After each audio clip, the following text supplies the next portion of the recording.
Dialysis ये word सुनकर ज़्यादातर पेशेंट डर जाते हैं। आइए आज जानते हैं कि डायलिसिस के पेशेंट को क्या सावधानी और रूटीन मेंटेन करना या डाइट में क्या सावधानी बरतना ज़रूरी है। नमस्ते, मैं doctor Milind Dekate, consultant nephrologist working in Nagpur. आज हम जानते हैं कि डायलिसिस के पेशेंट को क्या रूटीन और डाइट मेंटेन रखना ज़रूरी है। तो जिन किसी पेशेंट का मेंटेनेंस हीमोडायलिसिस चालू है, यानी कि सप्ताह में 2 या 3 बार रूटीन हीमोडायलिसिस या मेंटेनेंस हीमोडायलिसिस चल रहा है, उन पेशेंट को क्या सावधानी बरतनी चाहिए। सबसे पहले तो उन्होंने अपना डायलिसिस शेड्यूल स्ट्रिक्टली फॉलो करना चाहिए। उन्होंने अपना डायलिसिस सेशन कभी मिस नहीं करना चाहिए। ऐसा करने से पेशेंट के शरीर में या आपके शरीर में अविशिष्ट पदार्थ की मात्रा कई हद तक बढ़ सकती है और उसके कारण खतरा भी हो सकता है। तो जहाँ तक हो सके अपना डायलिसिस सेशन मिस ना करें। अगर करना अनिवार्य हो तो आपके डॉक्टर से ज़रूर सलाह लें। तो आइए अब हम जानते हैं कि ये डायलिसिस के पेशेंट को अपने लाइफस्टाइल और डाइट में क्या ध्यान रखना होता है।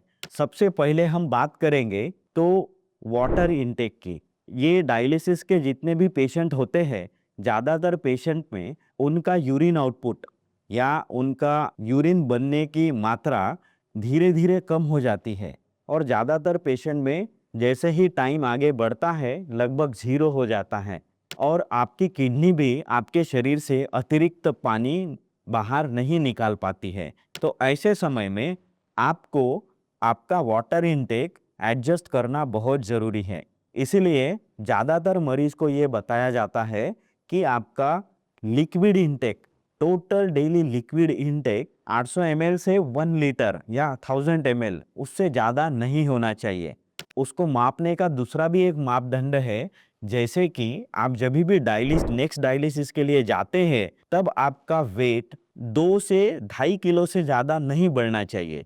यानी पहले डायलिसिस के बाद का वेट और नेक्स्ट डायलिसिस के लिए जब भी आप जाओगे तब वो प्री डायलिसिस वेट, इस दोनों में 2.5 किलो से ज़्यादा अंतर नहीं होना चाहिए। क्योंकि जब आप डायलिसिस के लिए जाते हैं तब आपके पास 4 ही घंटे होते हैं और उसी में जितना अतिरिक्त वाटर या सॉल्ट आपके बॉडी में जमा होता है वो निकालना पड़ता है। अगर आप ज़्यादा मात्रा में पानी पिएंगे तो आपका ज़्यादा वजन बढ़ जाएगा और वो 4 घंटे में बहुत ज़्यादा पानी निकालना डेंजरस हो सकता है। ऐसे इसमें हाइपोटेंशन या बीपी कम हो जाने के चांसेस होते हैं। उसके अलावा भी सांस लेने में तकलीफ हो सकती है, स्वेलिंग ज़्यादा बढ़ सकती है।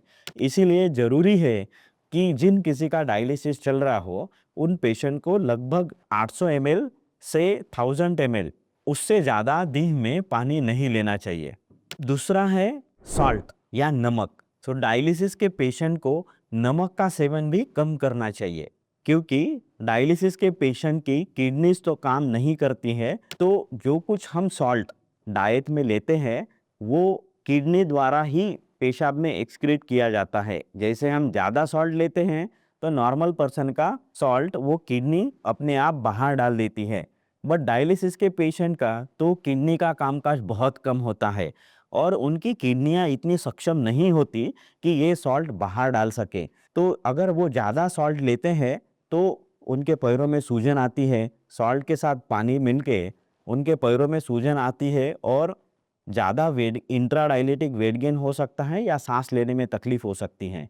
इसीलिए ये भी ज़रूरी है कि डाइट में सॉल्ट की मात्रा कम रखें और दिन में लगभग 3 ग्राम से ज़्यादा सॉल्ट ना लें। ज़्यादा सॉल्ट कंटेनिंग फूड आइटम्स क्या क्या है, जैसे कि चटनी, पापड़, अचार, बेकरी के product, packed and processed food जैसे कि सेव भुजिया, मूंग भुजिया, वेपर्स, ये सब हाई सॉल्ट कंटेनिंग फूड्स है। इनका सेवन ना करें या इससे वंचित रहें।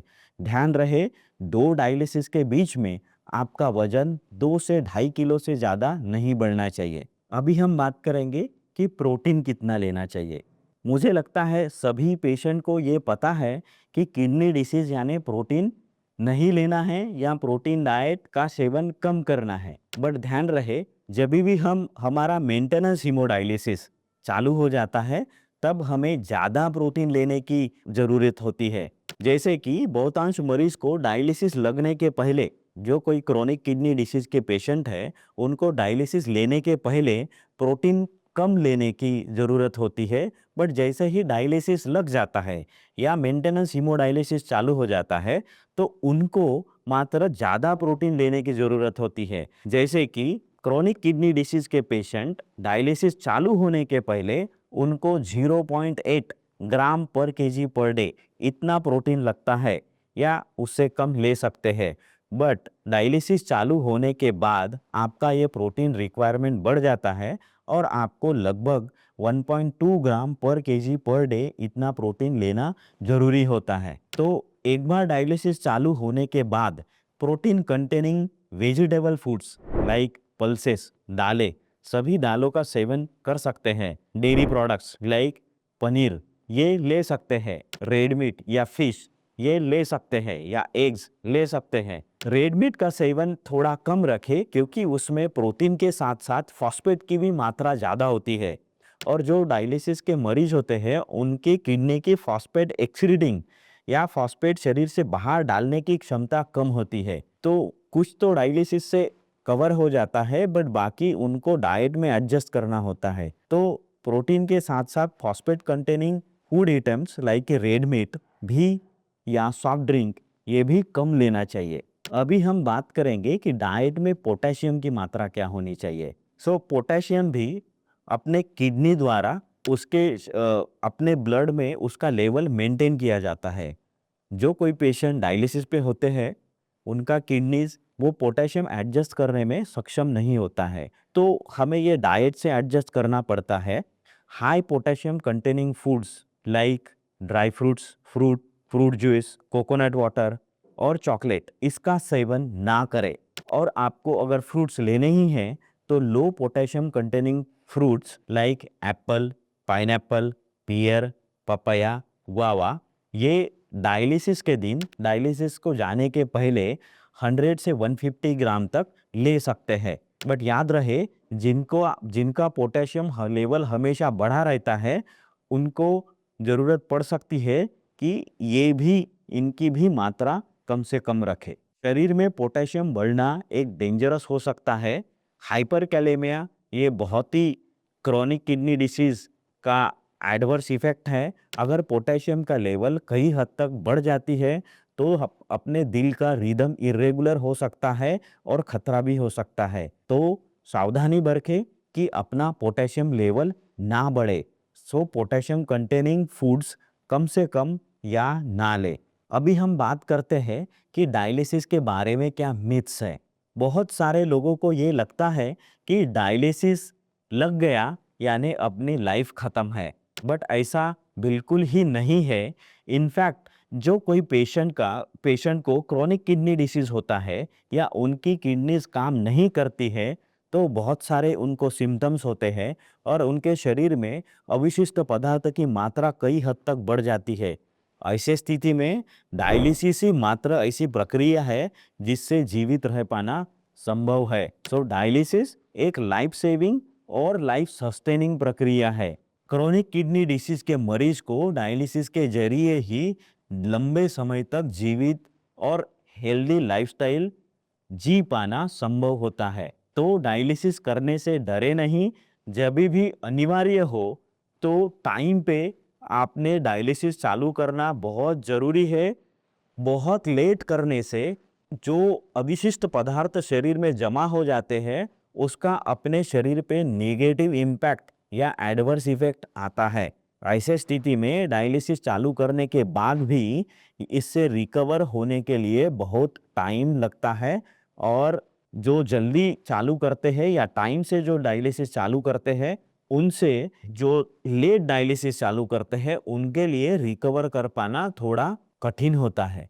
तो डायलिसिस से डरे नहीं। जब भी ये अनिवार्य हो अपने डॉक्टर से सलाह लेके टाइम पे डायलिसिस चालू करना बहुत ज़रूरी होता है। और वो रूटीन फॉलो करके या डायलिसिस करने के बाद बहुत सारे सिम्टम्स में सुधार आता है और पेशेंट हेल्दी फील करते हैं और उनको हेल्दी लाइफस्टाइल मेंटेन करना या जीवित रहना डायलिसिस के वजह से ही संभव होता है। तो हम दूसरे मिथ की बात करते हैं कि डायलिसिस बहुत पेनफुल प्रक्रिया है। ऐसा कतई नहीं है। जिन किसी को एवी फिस्टुला है, उनमें डायलिसिस चालू करने के पहले जब नीडल फिस्टुला में लगाई जाती है, तभी थोड़ा पेन हो सकता है, जो कि नॉर्मल हम इंजेक्शन लेते हैं उसके इक्विवेलेंट होता है। अदरवाइज बाकी के 4 घंटे में या 3.5-4 घंटे में कोई पेन या दर्द नहीं होता।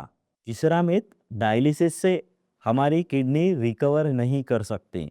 सही है, डायलिसिस प्रक्रिया से अपने किडनी का डिसीज दुरुस्त नहीं होता है, बट अगर आपको एक्यूट किडनी इंजुरी है या आपके किडनीज में तात्पुरता बिघाड़ आया है या तात्पुरता कोई डिसीज है जिसके वजह से कामकाज कम हुआ है, तो ऐसे स्थिति में डायलिसिस से ही किडनी के फंक्शन को सपोर्ट किया जाता है और साइड बाय साइड आपके किडनी के डिसीज का भी इलाज होता है। तो कई केसेस में उनकी किडनीज रिकवर हो जाती है और डायलिसिस टेम्पररी लगता है। जब तक किडनी दुरुस्त नहीं होती तब तक लगता है।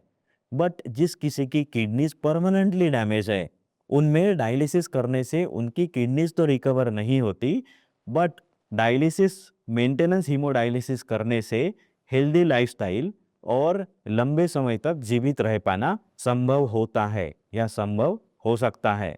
इसीलिए डायलिसिस से किडनी रिकवर नहीं होती, बट डायलिसिस से किडनी का फंक्शन या किडनी जैसे फंक्शन किया जाता है, जिससे अपनी लाइफ प्रोलॉन्ग होती है या लाइफ हेल्दी लाइफस्टाइल जीना संभव होता है। तो डायलिसिस एक लाइफ सेविंग और सस्टेनिंग प्रक्रिया है। उसको नियमित रूप से करने से और डाइट में कुछ रिस्ट्रिक्शन के साथ किडनी डिसीज के मरीज को लंबे समय तक जीवित रह पाना डायलिसिस के जरिए ही संभव होता है। तो ध्यान रहे, अपना डायलिसिस सेशन मिस ना करें, रेगुलर अपना डायलिसिस रूटीन फॉलो करें और डाइट में कुछ रिस्ट्रिक्शन के साथ हेल्दी और प्रोडक्टिव लाइफस्टाइल जीना डायलिसिस के वजह से संभव होता है। अगर आज का ये वीडियो हेल्पफुल लगा हो तो लाइक करें, शेयर करें और चैनल को सब्सक्राइब करें ताकि ज़्यादा से ज़्यादा पेशेंट तक ये मैसेज पहुंच पाए। नमस्ते।